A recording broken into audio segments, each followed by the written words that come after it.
사무엘 하 24장 1절부터 9절 말씀 보겠습니다.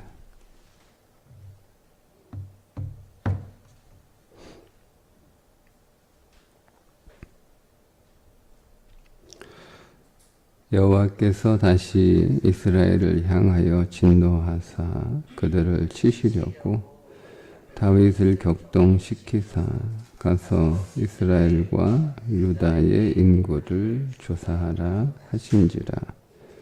이에 왕이 그 곁에 있는 군사령관 요압에게 이르되 너는 이스라엘 모든 지파 가운데로 다니며 이제 단에서부터 브엘세바까지 인구를 조사하여 백성의 수를 내게 보고하라 하니 요압이 왕께 아뢰되 이 백성이 얼마든지 왕의 하나님 여호와께서 100배나 더하게 하사 내 주 왕의 눈으로 보게 하시기를 원하나이다.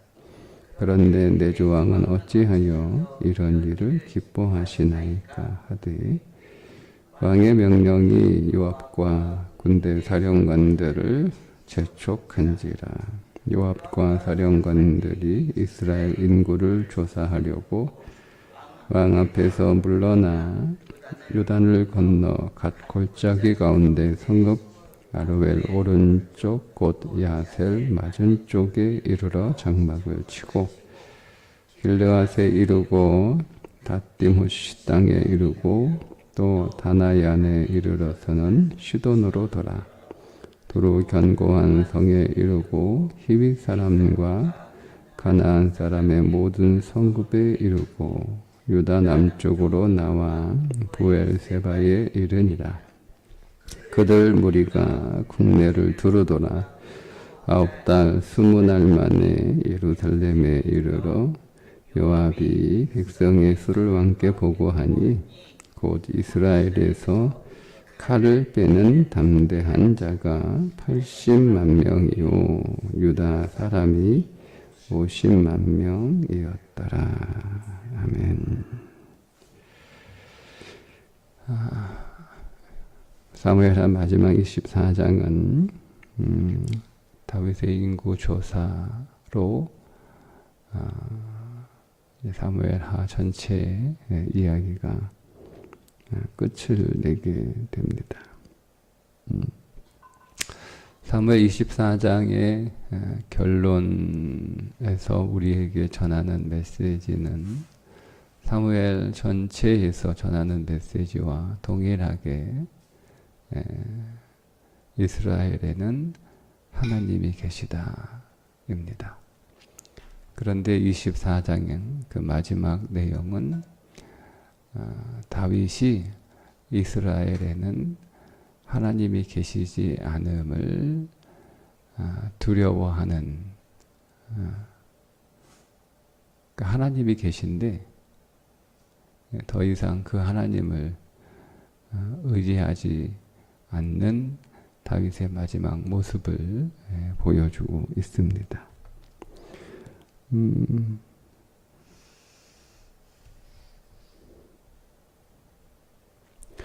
저는 24장 다윗의 인구조사를 읽으면서 어떤 마음이 들었냐면 삶은 지키는 것이, 믿음은 지키는 것이 더 어렵다. 여러분, 다윗이 아무것도 없었을 때는 어차피 없으니까 믿음대로 하기가 좀 수월했어요. 여러분, 우리가 가진 게 없을 때는요, 믿음대로 사는 게 그렇게 어렵지 않아요. 뭐 어차피 없으니까. 어차피 없으니까 믿음대로 살아도 믿음대로 안 돼도 상관없거든요. 뭐 어차피 없으니까. 그러니까 어차피 없으니까 우리가 믿음대로 사기가 훨씬 수월한데, 그렇게 믿음대로 살아서 우리에게 뭔가 복이 될 만한 것들이 생기면 지킬 것이 생긴 거잖아요. 그러면 믿음 생활 하기가 조금 어려워집니다. 다윗이 그것을 우리들에게 보여주고 있는데, 다윗이 광야에서 살 때는 믿음대로 사는 모습들을 자주 보여줍니다. 그런데 그 광야에서 살다가 왕궁으로 들어오니까 이제는 지킬 게 많아진 거예요. 광야에서는 뭐 어차피 광야잖아요. 거기에 뭐 굴에 살고 들에 살고 뭐 남의 집 살이하고 뭐 어차피 없잖아요. 그러니까 이사 가는 것도 쉽고 여기저기 옮기는 것도 쉽고 다 쉬워요. 뭐 어차피 내 거 아니고. 그러니까 쉬웠단 말이에요. 고민도 그렇게 크지 않고. 그리고 에너지를 거기에 쓰지 않아요. 뭐 내 거 없는데 뭐 내 거 지키는데 에너지 쓸 일이 없어요. 그러니까 자기에게 있는 에너지는 하나님을 믿는 믿음의 행동에 더 많은 에너지를 써요. 그게 이제 광야에서 우리가 봤던 모습이거든요. 근데 이제 광야가 두 가지 모습인데요. 광야를 살았던 이스라엘 백성들의 40년의 삶이 있고, 또 동일하게 광야를 살았던 약 10여 년의 다윗의 삶이 있거든요. 이스라엘 백성들의 광야의 삶은 그들의 믿음 없음이 드러났어요. 그런데 다윗의 그 광야의 삶을 통해서는 다윗의 믿음 있음이 드러났거든요. 이게 왜 그런가? 그 이전의 삶이 다르기 때문에 그래요. 애굽에서 비록 노예로 살았지만 광야보다는 환경이 좋았단 말이에요. 그 환경이 광야보다 좋던 애굽에서 살다가 애굽보다 광야의 환경이 훨씬 나쁘잖아요. 자유롭기는 하지만, 그러니까 불평과 불만이 계속 쏟아지는 거죠. 그런데 그 다윗은요, 어차피 마찬가지예요. 광야 들어가기 전이나 광야 들어가서나 다윗의 삶은 그렇게 크게 달라지지 않았거든요. 그러니까 다윗에게 있어서 광야는 믿음으로 살기가 그렇게 어렵지 않은 그런 삶입니다. 어차피 처음부터 없었기 때문에 그렇게 믿음으로 사는 것이 어렵지 않다가, 이제 그 광야에서 장소가 왕궁으로 옮겨지니까 이제는 많이 생긴 거예요. 많이 생긴 거예요. 집도 생겼죠. 광야하고는 비교할 수 없는 많은 것들이 다윗한테 생겼잖아요. 그것이 참 감사하다가 시간이 지나면서 다윗에게 어떤 마음이 드냐면, 이제 이것을 지켜야 된다라고 하는 마음이 들어온 거예요. 그러니까 이거를 지키려면 자기한테 지킬 힘이 있어야 되는 거잖아요.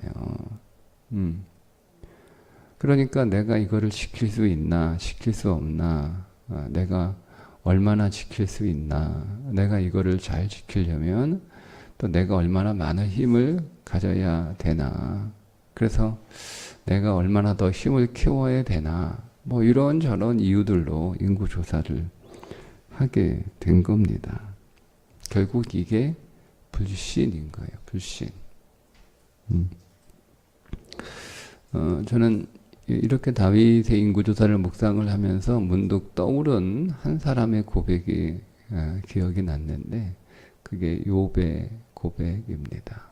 욥이 했던 유명한 고백이 있죠. 모두가 다 아시는 고백인데, 제가 다시 한번 읽어드리면 욥기 1장 21절과 22절에서 이렇게 고백을 합니다. 이르되 내가 모태에서 알몸으로 나왔은즉 또한 알몸이 그리로 돌아가올지라. 주신 이도 여호와시오 거두신 이도 여호와시오니 여호와의 이름이 찬송을 받으실지니이다 하고, 이 모든 일에 욥이 범죄하지 아니하고 하나님을 향하여 원망하지 아니하니라. 다윗은 이걸 못한 거예요. 하나님이 다 나한테 주신 건데 그래서 나한테 필요한 것이면, 즉 하나님 나라에 필요한 것이면 하나님이 계속 나한테 이거 주실 거고, 하나님 나라에 필요 없는 거라면 하나님 뭐 도로 다 하러 가셔도 어차피 뭐 하나님이 주신 건데 하나님이 가져가시는 거, 뭐 그게 문제될 게 있냐. 그러니까 이런 마음을 가지면 인구조사를 할 생각이 안 들죠. 그런데 이걸 내가 다 이제는 지켜야 되는 거야. 이거 하나라도 나한테 없어지면 안 돼. 빼앗겨서도 안 되고. 그게 무슨 얘기죠? 다윗은 하나님이 주신 게 어느새 누구 거 된 거예요? 내 거 된 거예요. 하나님이 주신 게 내 거가 된 거예요. 여러분, 우리는 어떻습니까? 우리는 다 하나님이 주셨다라고 얘기하는데요. 그러면 어떤 등식이 성립이 돼야 되냐면 다 하나님 거라는 등식이 성립이 돼야 돼요. 그런데 하나님이 내게 주셨다 이렇게 우리가 말은 하는데, 이게 믿음의 교묘한 믿음의 위장적 표현이에요. 근데 이게 내 거라고 생각을 하면 그 말은 그냥 우리가 교회 다니는 사람이니까, 교회 다니니까 그렇게 말해야 폼이 좀 나잖아요. 믿음 있는 것처럼 보이고. 그렇게 표현하는 거예요. 제가 늘 말씀드리죠. 우리의 모든 믿음의 말과 믿음의 일들은 정확하게 일관적이어야 돼요.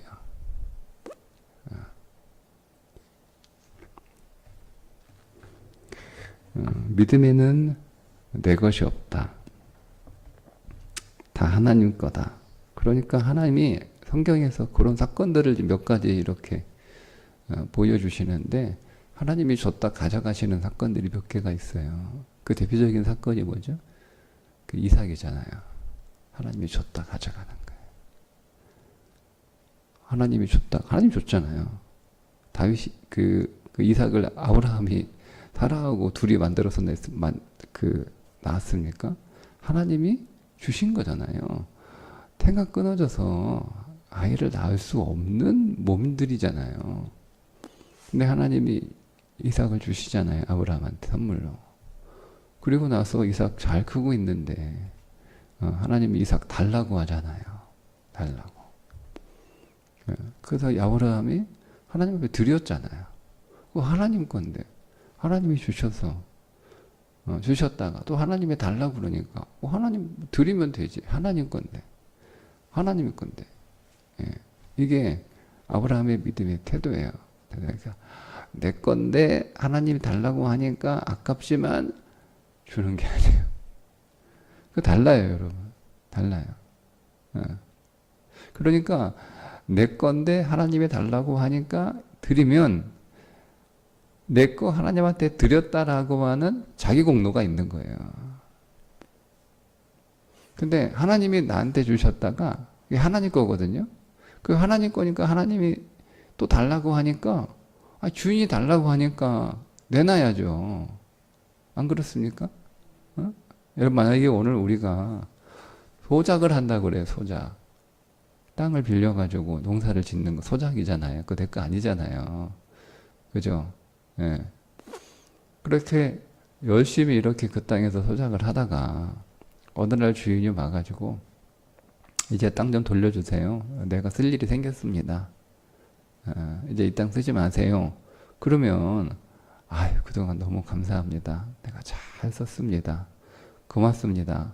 하고 내놓는 게 맞지 않습니까? 근데 거기다가 왜 가져가냐? 내가 그동안 여기다가 정착했는데 내가 그동안 이 땅 돌 많고 흙불이 없고 거 다 내가 개간해가지고 내가 이렇게 매년 땅 거름도 주고 이렇게 좋게 만들어 놨는데 더 쓰면 안 되냐? 뭐 이렇게 하는 거. 그럼 땅 주인 입장에서 황당하잖아요.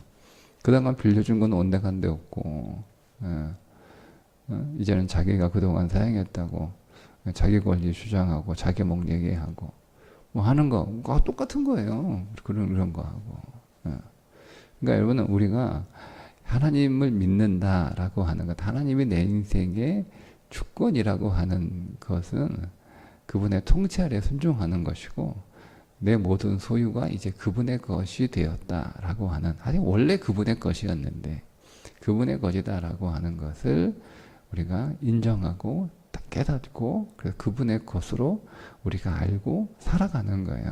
그래서 언제든지 하나님이 이거 나한테 다시 가져가시겠다 그러면, 하나님 그동안 너무 잘 썼습니다. 덕분에 너무 감사합니다.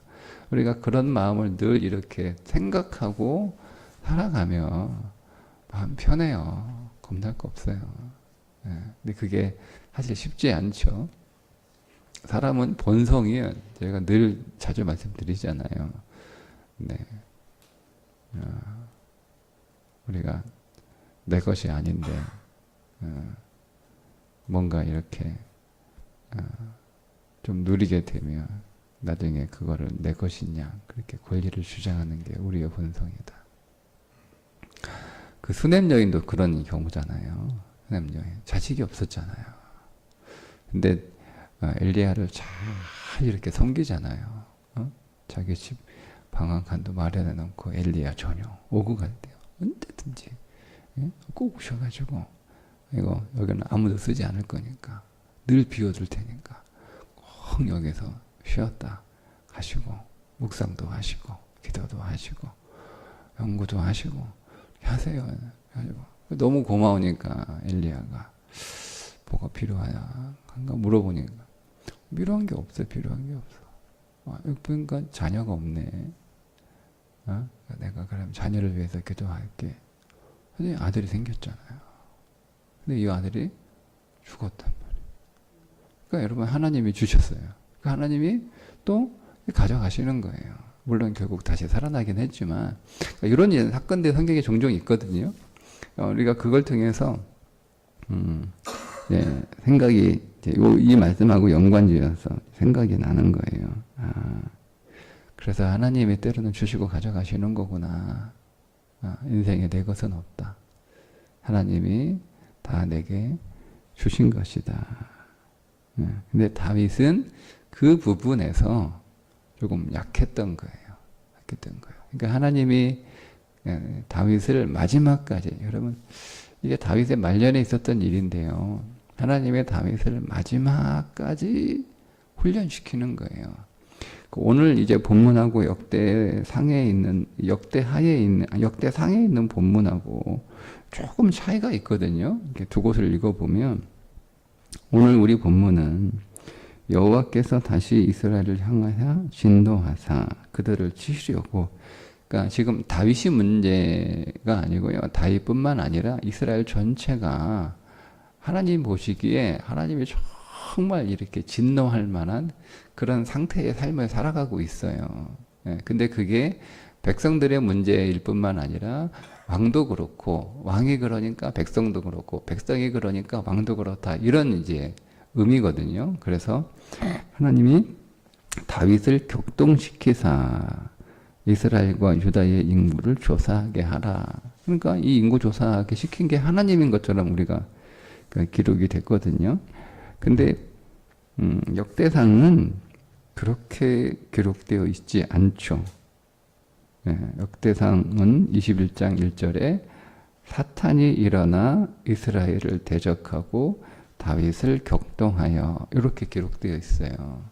그러니까 우리 성경은 하나님이 격동한 걸로 나오고, 역대상에는 사단이 다윗을 격동한 걸로 나오니 뭐가 맞냐 이렇게 우리가 좀 혼란스러운데요. 우리가 성경을 읽을 때는요, 특별히 구약 성경을 읽을 때는요, 히브리적 사유 방식으로 읽어야 돼요. 그러니까 사무엘 하는 하나님, 역대상은 사탄, 다르네? 이거 사람이 쓴 거 아니야? 요거는 그리스적 사고 방식이에요. 그러니까 A는 B고 A는 B가 아니다. 요런 형식의, 그러니까 요 두 개가 서로 일치하지 않으면 그건 문제가 있다. 요거는 그리스적 사고 방식. 우리 현대 철학의 베이스가 고대 그리스 그 사고방식이잖아요. 근데 히브리 사고방식은요, 많이 달라요. 많이 달라요. 그래서 우리가 구약 성경을 읽을 때는, 사실은 그 히브리적 사고방식이 뭔지를, 그건 좀 먼저 베이스로 배우고, 이게 성경을 읽어야 되는 훈련을 보통 하는데, 이게 다 그렇게 안 하잖아요, 성도들은. 뭐 이건 뭐 신학대학에서는 하는 이야기니까. 그러니까 제가 종종 이제 히브리는 이렇게 생각합니다라고 이제 가끔 말씀드린 이유가 그거예요. 구약의 사고방식, 히브리 사고방식은요, 초점이 딱 하나예요. 하나님이 그렇게 하신다예요. 모든 것들이 하나님의 섭니다. 라고 하는 게, 그거 하나만 생각해, 그거 하나만. 그러니까 어떤 논리가 조금 이렇게 맞지 않아, 맞나, 이거를 별로 신경 안 써요. 왜냐면 그거는 그리스적 사고방식이니까. 그리고는 그런 거 신경 별로 안 쓰거든요. 그러니까 성경 안에 좀 이렇게 뭔가 좀 막 충돌하고 다른 이런 내용들이 나오는데요. 그건 이렇게 생각하시면 돼요. 이걸 좀 두 개를 싹 섞어서 제가 좀 이해를 시키면, 다윗이 교만해졌어요. 그건 이해되시죠? 그리고 교만할 만하잖아요. 우리도 다 자전 교만해지니까. 자, 이 교만한 다윗을요, 사단은 다윗을 넘어뜨리기 위해 이용하는 거예요.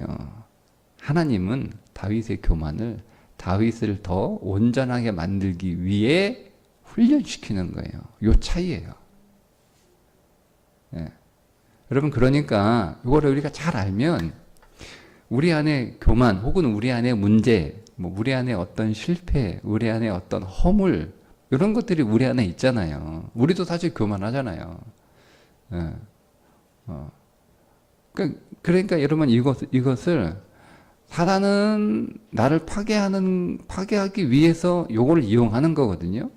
근데 하나님은 나를 더 온전하게 성장시키기 위해서 하나님은 요거를 사용을 하세요. 그러니까 우리가 어디에 초점을 맞춰야 되는지는 명확해지죠. 명확해지죠. 그러니까 우리 안에 여러 가지 다윗처럼 교만도 있고 허물도 있고 실수도 있고 실패도 있고 죄도 있단 말이에요. 예. 그러니까 그거로 인해서 내 안에 어떤 문제들이 드러나요. 예. 그러면 그때 나의 이 잘못된 모습조차도 하나님은 나를 더 성장시키는 것으로 사용하실 테니 거기에 초점을 딱 맞추면 문제가 없어요. 근데 우리가 그 사실을 잘 깨닫지 못하고 나를 넘어뜨리는 사단 쪽에 문제 딱 초점을 맞춰버리면 이제 그것을 인해서 어떻게 되는 건 내가 무너지고 파괴되고 나만 그렇게 되나요? 내가 속한 것이 다 그렇게 피해를 입어요. 이 초점이 굉장히 중요하다라고 하는 것을 통해서 다윗이 이제 이걸 통해서 뭘 배우게 되냐면 뭐 선명하게 나오지는 않는데 여러분, 하나님이 우리가 아무것도 없을 때는요 괜찮다가 하나님이 오늘 우리에게 복을 주셔서 우리에게 여러 가지 자원들이 생기고 또 그 자원들이 많아진단 말이에요. 네, 그때 우리는 우리 자신을 내 소유와 연결시켜요. 그러니까 내가 가진 소유가 나인 거예요. 설명해 드리면, 내가 집이 없을 때는 집하고 나하고 연결시키지 않잖아요. 물론 내가 집이 없으니 나는 집 없는 가난한 사람 이렇게 연결시키기도 하지만, 근데 그렇게 연결시키지 않아요. 왜냐면 집이 없는 사람은 어차피 없으니까 상관없거든요. 뭐 월세 사는데 뭐 내 집도 아닌데 뭐 다른 집 뭐 상관없잖아요. 근데 우리가 집이 생기면 그 집하고 나하고 연결시켜버려서 그 집이 곧 나예요. 그러니까 그 집이 얼마짜리냐, 뭐 이렇게, 나는 뭐 얼마짜리 집에 살아, 나는 어느 동네 살아. 요게 마치 자기 존재가 되는 거예요. 자기 인생이 되는 거예요. 네. 다윗이 그렇게 된 거예요. 다윗이 이스라엘의 왕이 되지 않고 광야 살아갈 때는요, 그런 게 없었어요. 나는 그냥 하나님 잘 믿는 사람이야. 이게 전부였거든요. 다윗이 광야에 있을 때는. 근데 다윗이 왕이 돼서 다윗 왕궁의 를 다스리는 사람이 되어버리니까 시간이 갈수록 이제는 그 왕국과 자기가 연결돼서 이 왕국이 잘 돼야 자기가 잘 되는 거고, 이 왕국이 계속 부강해야 자기가 성공하는 거고, 이렇게 돼버린 거예요. 그러니까 여러분, 우리가 신앙생활을 계속 이렇게 하면 하나님이 계속 복을 주시는데요. 우리의 소유에 우리 자신을 연결시키면 우리는 늘 내가 가진 소유가 최소한 유지되고 있어야 되는 거예요. 더 많아지고 더 커지고 있기 되면 좋겠지만, 그렇지 못하라도 그거보다 줄어들면 안 돼. 그럼 내 인생이 쪼그라드는 거야. 그리고 우리는 그게 항상 두려운 거예요. 그게 두려운 거예요. 근데 여러분, 계속 우리는 누구하고 연결시켜야 돼요? 우리의 존재가 하나님과 연결되어 있어야 돼요. 그게 이제 그런 책도 있는데요. 흔들리지 않는 터전이라는, 뭐 지금은 안 나오는데, 제가 대학 다닐 때 읽었던 책이에요. 흔들리지 않는 터전. 그러니까 우리가 뭐 비슷한 책도 있죠. 뭐 에릭 프롬비스의 소유냐 존재냐. 그러니까 우리가 자꾸 우리의 소유에 나를 자꾸 연결시켜 버리면 이런 일이 벌어져요. 다윗처럼. 그런데 그리스도인은요, 존재가 어디에 연결되어 있어야 되는 거예요? 누구하고 연결되어 있어야 되는 거예요? 하나님하고 연결되어 있어야 되는 거예요. 그러니까 다윗은 광야에서는 이걸 잘했단 말이에요. 계속 하나님하고 연결됐어요. 그 증거가 이제 계속 하나님한테 기도하는 거예요. 근데 제가 말씀드렸죠. 다윗이 왕이 되고 나서 기도가 줄어들었어요. 그러니까 기도에 자꾸 자기를 기도로 하나님과 자꾸 연결시키는 일들을 개독이 잘 못하는 거죠. 결국 그래서 이런 일이 벌어지게 되죠. 그래서 결국 다윗이 이를 통해서 굉장히 성숙합니다. 굉장히 성장하고 영적으로 굉장히 성장을 해요. 그러니까 다윗은 그렇게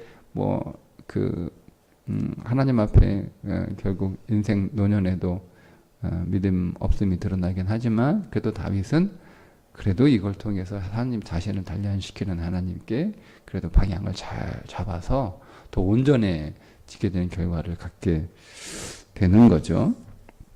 자, 그러면 이제 제가 마지막 말씀드렸던 이 말씀을 통해서, 나도 내 존재는요, 우리의 소유에 있지 않아요. 세상은 그 사람의 존재가 그 사람의 소유예요. 근데 우리는 그런 사람들 속에서 살아가요. 그러니 우리도 자꾸 우리의 소유를 가지고 우리의 존재를 확인하려고 하는 그런 분위기 속에 있으니까, 우리도 그런 분위기를 완전히 이렇게 무시하고 배제하고 그렇게 하기는 정말 어렵겠죠. 그렇게 하려면 저기 어디 산속이나 사막에 가서 살아야 되는 거니까. 사람들이 자꾸 왜 가요? 사막이나 자꾸 우리 저기 산 구석이나 저기 무인도에 사람들이 왜 가요? 그런 게 싫은 거예요. 늘 비교되고 말이야. 그런 게 싫은 거죠. 그러니까 속 편하게 그냥 아무도 없는 곳에 가서 다 사라지잖아요. 거기서 막 행복하다 그러고 실제로 그 사람 스트레스 다 사라지고 몸도 건강해지고 그러잖아요. 우리는 다른 방법을 써야죠. 그건 역시 세상적 방법이잖아요. 그게 근본적인 방법은 아니잖아요. 우리는 내 존재가 누구하고 연결돼요? 항상 하나님하고 연결되어 있어야 돼요. 하나님. 그리스도가 내 안에 계시고 내가 그리스도 안에 있는, 늘 연결되어 있는 삶을 살아갈 때 오늘 우리의 삶이 굉장히 건강해지는 거예요. 그래서 하나님이 모든 거 다 주셨으니 이거 다 하나님 거고, 언제든지 하나님이 필요하시면 달라고 그러시면 하나님 그동안 잘 썼습니다. 이렇게 뜨겁게 한번 인사하고 드리면 되죠. 그죠? 그게 우리 안에 생명을 살아가는 믿음의 모습이다라는 것. 사무엘 하가 우리들에게 마지막으로 가르쳐 주고 있습니다. 그런 믿음의 삶의 고복은 어디까지 이어지는지 뒤에 이어지는 말씀 가지고 더 나누도록 하겠습니다. 기도합니다.